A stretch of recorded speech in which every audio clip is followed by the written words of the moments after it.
Hello दोस्तों, जैसा कि आप सभी जानते हैं कि हमारी हिंदी की सीरीज चल रही है और इसके तहत हम लोगों ने पहले वीडियो में से हिंदी भाषा का इतिहास पढ़ चुके हैं और दूसरे लेक्चर में हमने कंप्लीट किया है हिंदी वर्णमाला। और आज उसी क्रम में आगे चलते हुए हम शब्द विचार टॉपिक को कंप्लीट करेंगे।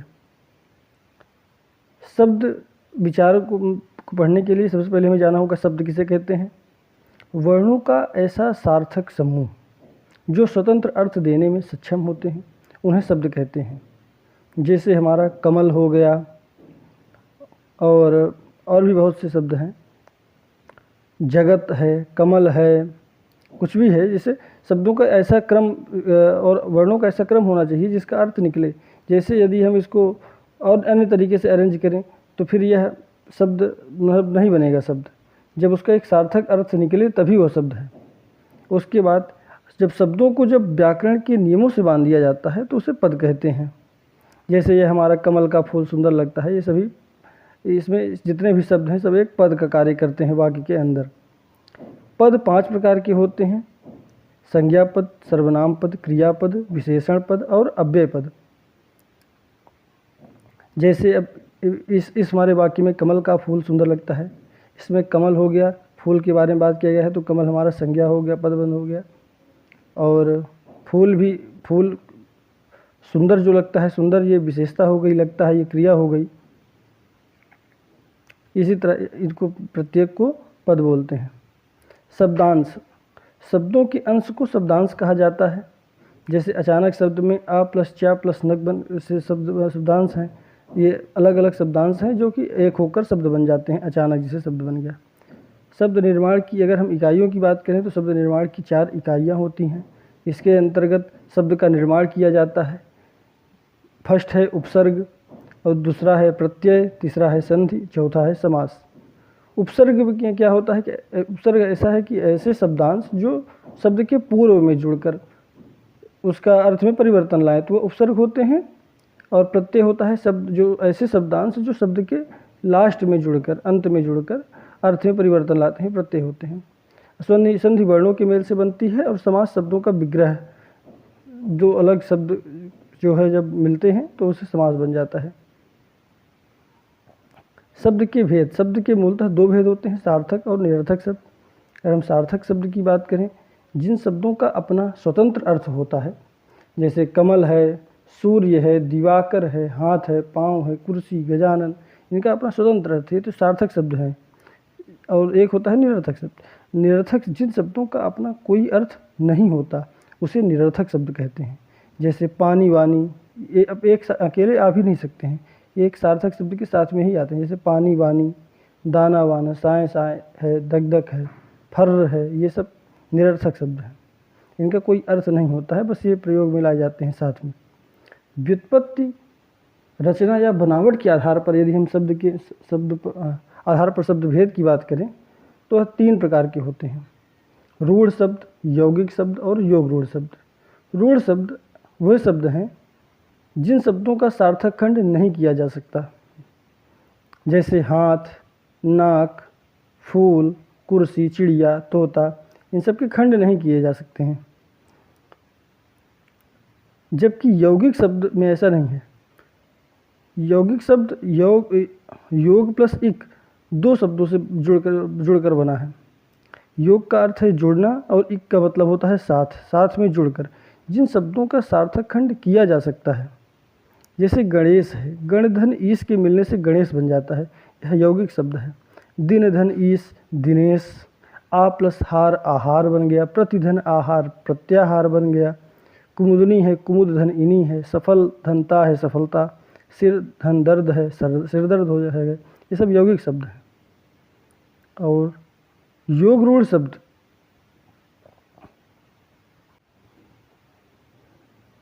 योग रूढ़ शब्द वे शब्द जो 2 शब्दों के योग से बने होते हैं लेकिन अपना अर्थ छोड़कर कोई तीसरा या विशेष अर्थ प्रकट करते हों तो उसे योग रूढ़ शब्द कहते हैं। इन्हें समास रूढ़ शब्द भी कहा जाता है क्योंकि ये 2 शब्दों के मेल से बनते हैं और प्लस 2 के मिलने से एक तीसरा ही अर्थ, ये विशेष अर्थ देते हैं, इसलिए ये योग रूढ़ शब्द हैं। जैसे गज प्लस आनंद मिल के बनता है गजानन, और गजानन का अर्थात होता है गणेश जी।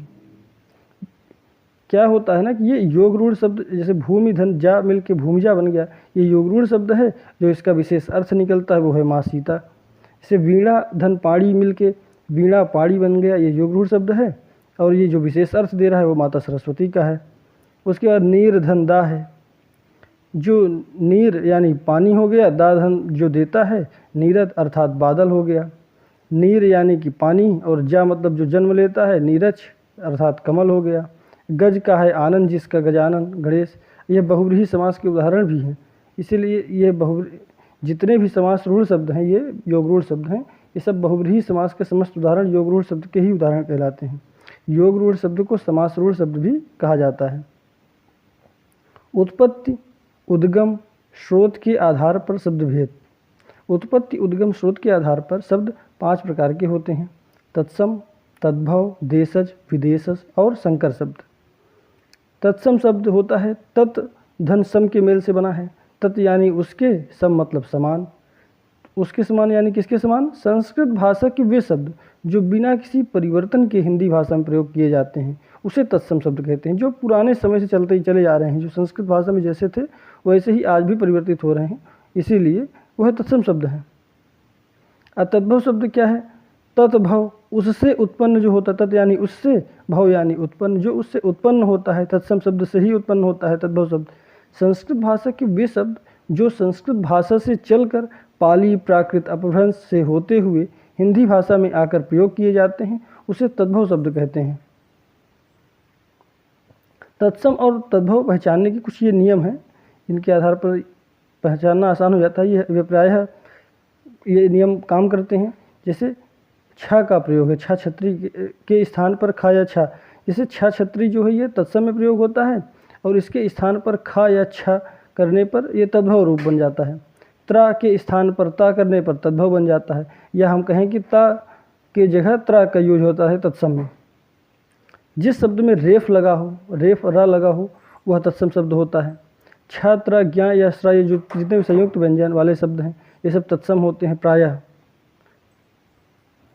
जिस शब्द में अनुस्वार और विसर्ग हो वह भी तत्सम शब्द होता है ज़्यादातर। अर्ध व्यंजन वाले वर्ण तत्सम, ये सब पहचानने के थोड़े नियम हैं। तत्सम तद्भव क्योंकि पेपर में आते हैं तो ये तत्सम पहचानने के नियम हैं। अर्ध व्यंजन वाले शब्द, वर्ण वाले शब्द जो हैं वह प्रायः तत्सम होते हैं, और पंचमाक्षर वाले जितने भी शब्द हैं वो तत्सम होते हैं। चंद्रबिंदु वाले सारे शब्द तद्भव होते हैं। अब जैसे उदाहरण है, जैसे ये कारज है तद्भव और इसका कार्य, इसमें रेफरा लगा हुआ है, तो ये तत्सम हो गया। अकारज है, अकार्य है, अकारज तद्भव हो गया, अकार्य तद्भव तत्सम हो गया। धर्म है, ये तद्भव है, धर्म है ये तत्सम है। अदरक है, आर्द्रक है। हल्दी है, हरद्रिका हो गई, इसका तत्सम। अंगोछा है, ये तद्भव है। अब अंगोछा में यहाँ अनुसार तो यूज है, लेकिन आप आगे देखेंगे तो यहाँ पे अंग प्रोच्छा, यहाँ पे छत्री का भी है और प्रा का भी है, ये पा और रा के मेल से बन गया है, तो ये तत्सम शब्द है। आम है, ये आम्र हो गया, तो ये तत्सम है। अंगरखा तद्भव है, अंगरक्षक तत्सम शब्द है। केला का कदली हो गया, पनही का उपानह हो गया, आंवला का आंवलक हो गया तत्सम।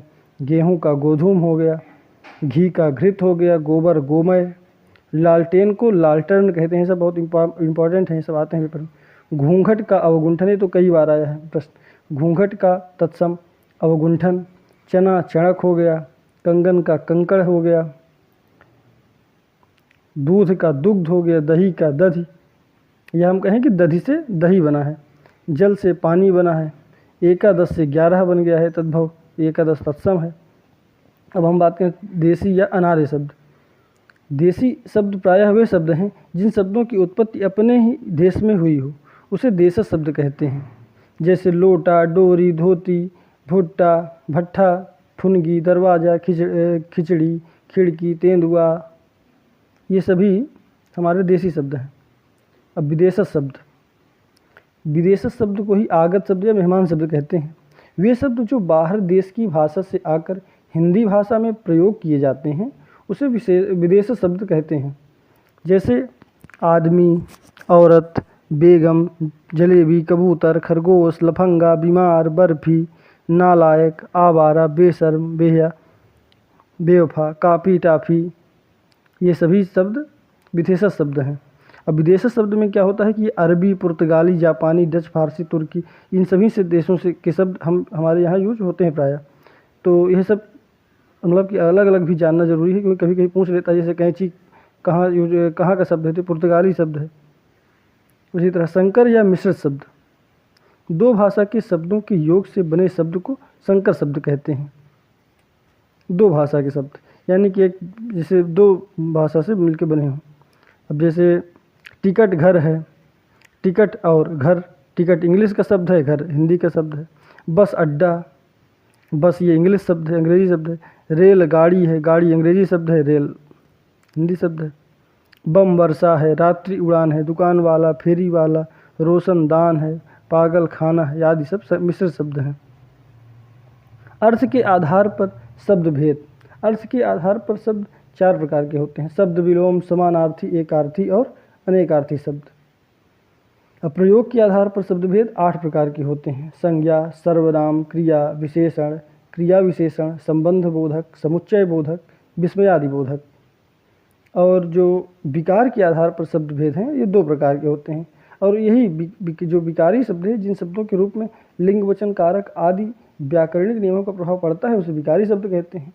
जिन शब्दों के रूप में लिंग, वचन, कारक आदि जो व्याकरणिक नियमों का प्रभाव होता है वही विकारी शब्द हैं।